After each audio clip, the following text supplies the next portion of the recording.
तो हेलो दोस्तों, आप सभी के फिर से स्वागत है मेरे शायरी वीडियो में। चलिए, आप सभी के लिए हम फिर से बनाए हैं दर्द भरा प्यारा सा शायरी, जो कि आप सबको सुनते ही रोने पे मजबूर हो जाएंगे।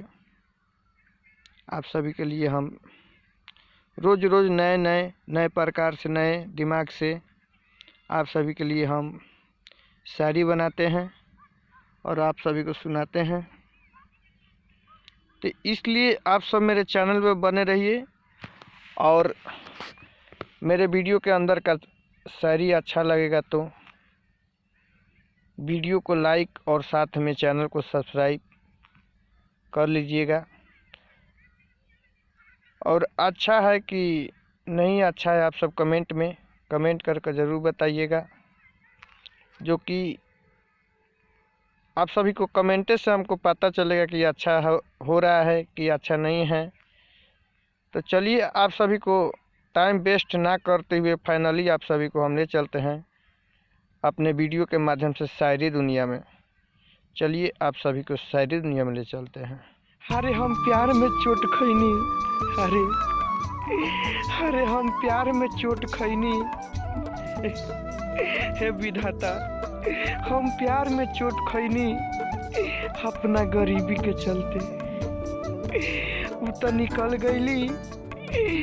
निकल गईली हमरा प्यार के पैसा पे तौल के, अरे पैसा पे तौल के। अरे दिल दुखाला जब, अरे दिल दुखाला जब याद आवे वो हर जाई के। अरे दिल दुखाला जब याद आवे वो हर जाई के। दुर्भाग भोसड़ी गोड़ लागी तोरा बेवफाई के, गोड़ लागी तोरा बेवफाई के। अरे सुतलो में या जागले में, अरे सुतलो में या जागलो में लेत रही ले तोहरे नौआ हो।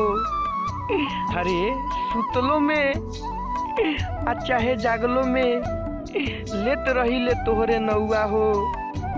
अरे हर जाई तो हर जाई तू कम से कम पूछ लीह जब आइब तोरा ससुरा के गौआ हो, जब आइब तोरा ससुरा के गौआ हो। अरे गलती हमरा से भइल कि भइल भगवान से। अरे गलती हमरा से भइल कि भइल भगवान से। अरे दिल लगा दिले, अरे दिल लगा दिले तोहरा जैसन घमंडी इंसान से। अरे घमंडी इंसान से। अरे तू मुंह मोरलू हमरा से, हमू तोह से मोर लेम। अरे तू मुंह मोरलू हमरा से, हमू तोह से मोर लेम। अरे आई एक दिन समय जहिया तोहरो से नाता तोड़ लेम।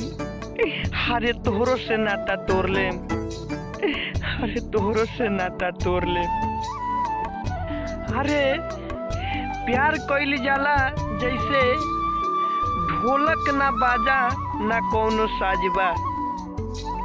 अरे प्यार हो जाला जैसे ढोलक ना बाजा और ना कौनो साजबा। अरे ए हर जाई, अरे तोहरे हम का कहीं, अरे ए हर जाई हम तोहरे का कहीं। तोहर त हर जाई बेवफाई पूरा घरवे समाजबा, तोह घरवे समाजबा।